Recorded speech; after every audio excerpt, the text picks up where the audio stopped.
We are back with the second part of my interview with Cathy Byrd. In part 2 of 3, you'll hear how Cathy moved from being her own biggest skeptic to knowing the truth.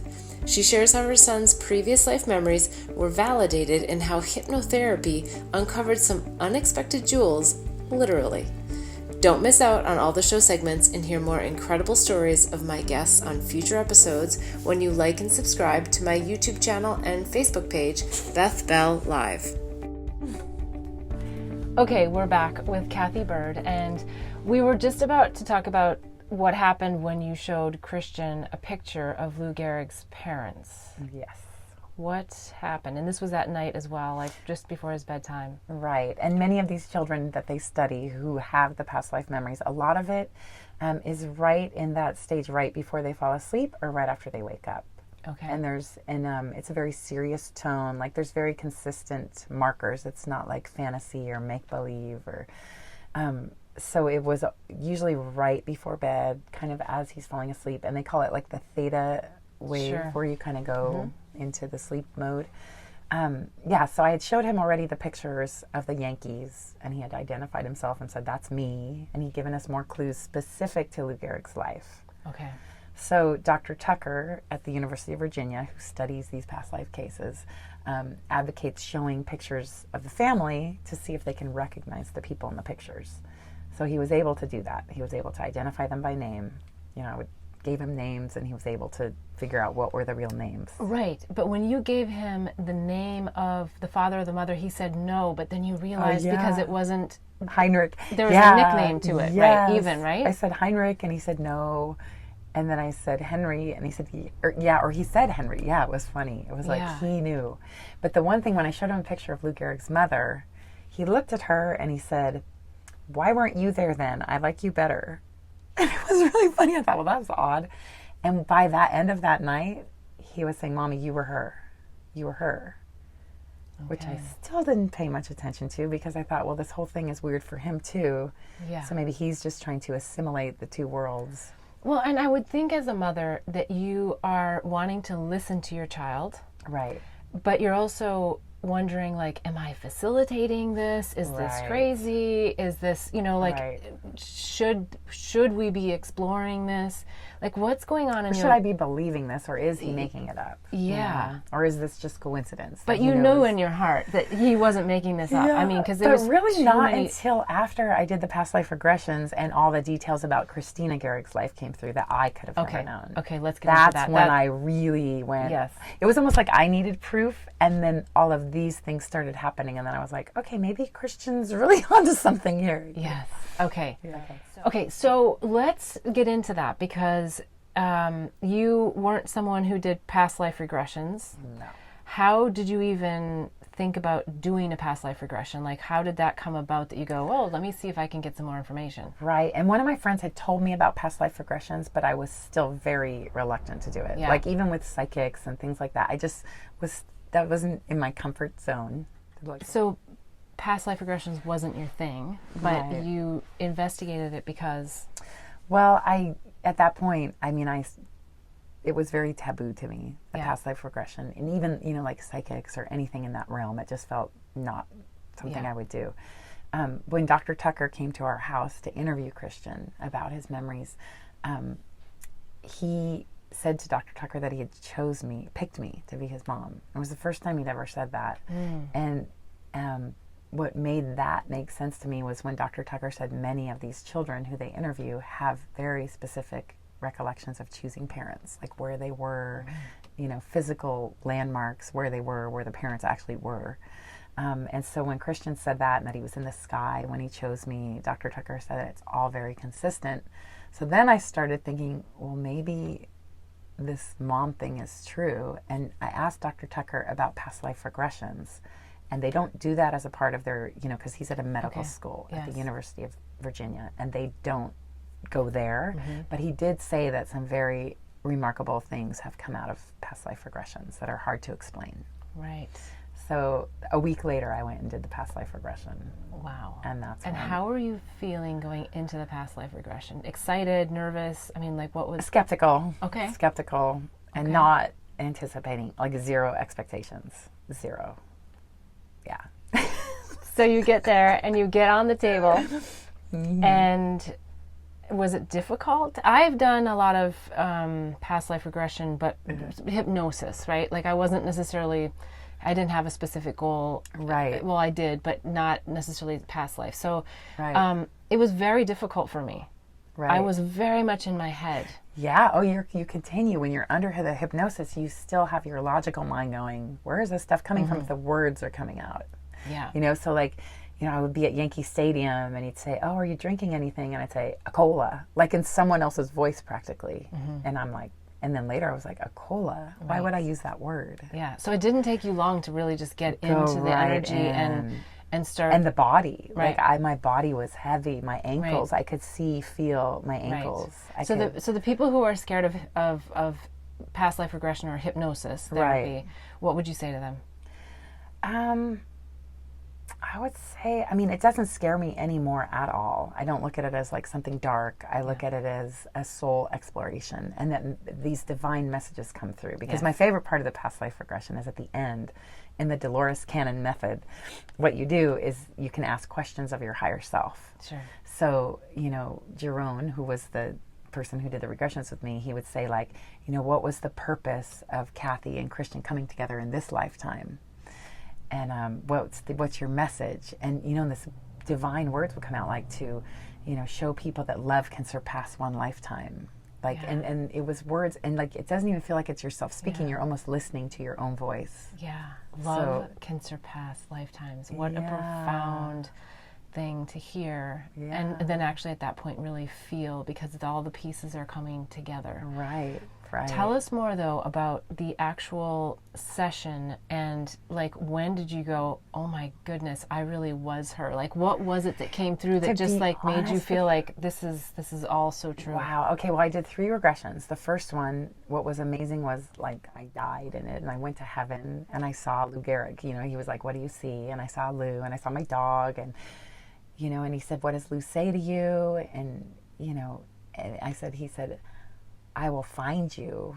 And then I started bawling. And I'm like, why am I crying? I'm not a big crier in real life. Yeah. So for me to cry under hypnosis when this person in my, you know, dreamlike state says to me, I will find you. Right.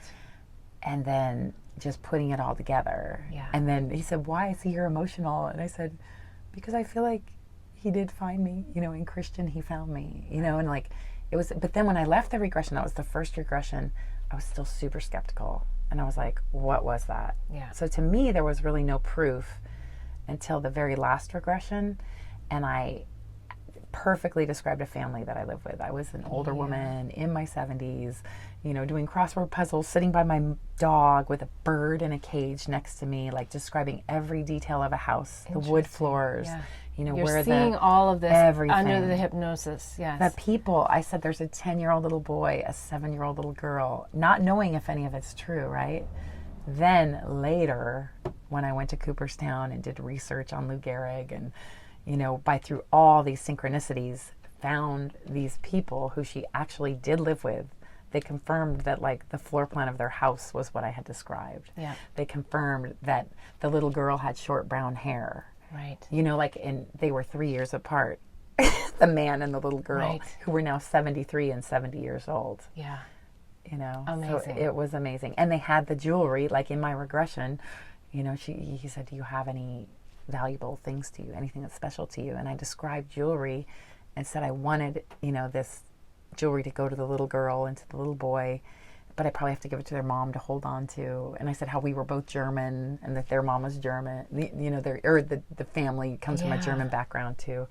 So it was remarkable when this family actually had the jewelry that I described. That's when I went, okay, get over the skeptical. Like, you have to just accept this now. Okay, we got to talk a little bit more about that. The jewelry that you're talking about. Mm-hmm. So, because I've read the book, I have some idea of, you know, what this is all about. But so you describe, you see jewelry in the past life, but then how do you validate that this jewelry actually exists? Because you know that now, but you didn't know that then.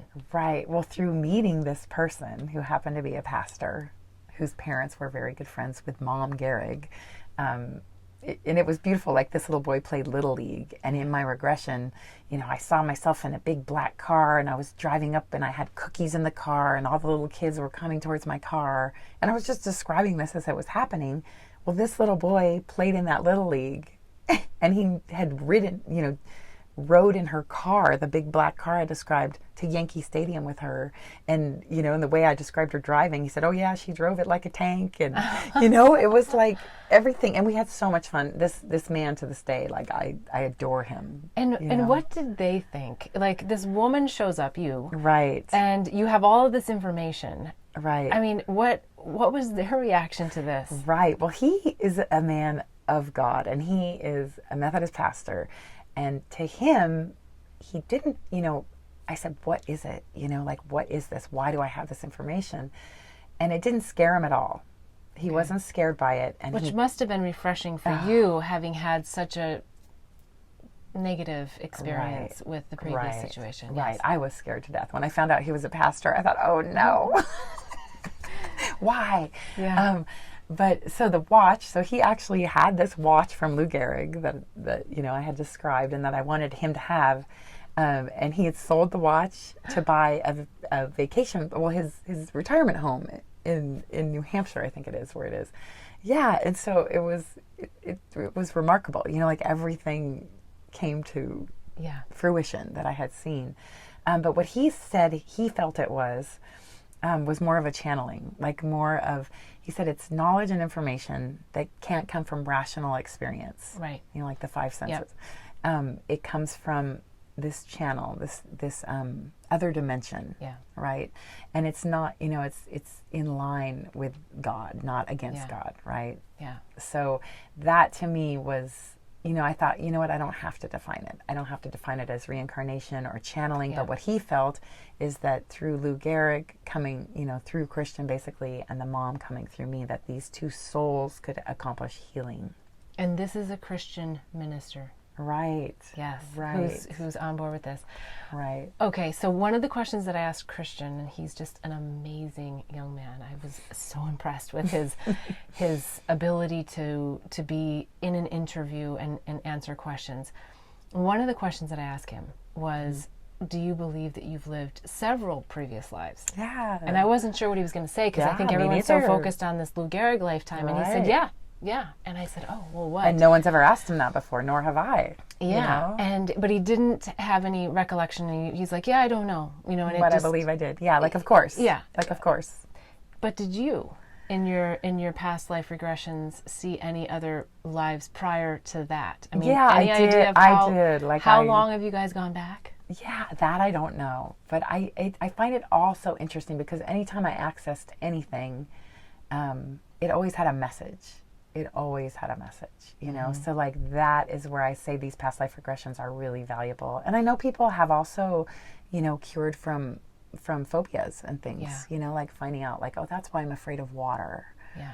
And it really helps people to deal with stuff that maybe subconsciously they're holding on to that they don't know is there. Yeah. All right.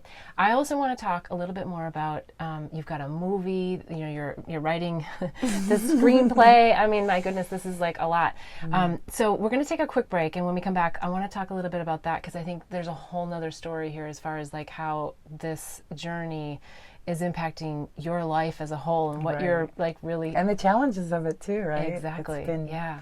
Okay. So we'll be right back. Blossom Bliss products are designed to help empower pure love and purpose in your life. It's through the power of words, flowers, and symbols that our products assist you in creating a blissful life.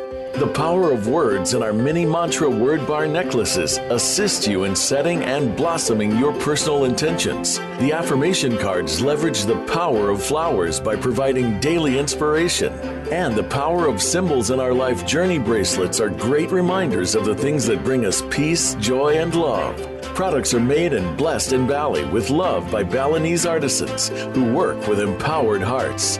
When you purchase jewelry with a bee charm, we donate to save the bees.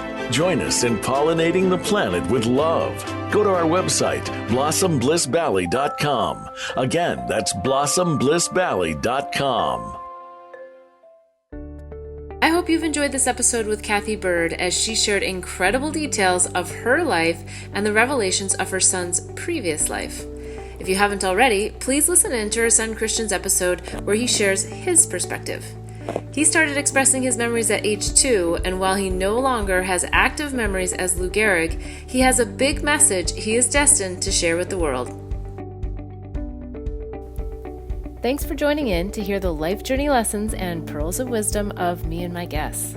Be sure to hear all 3 segments when you subscribe to my YouTube channel and receive reminders to upcoming shows and segments. The full episode is also available at bethbell.me/show. If you found this inspiring, please give this episode a like and a big thumbs up. If you want to hear more, follow me or hit the bell for reminders at Beth Bell Live on Facebook and YouTube. I'd love to have you join the mission of pollinating the planet with love.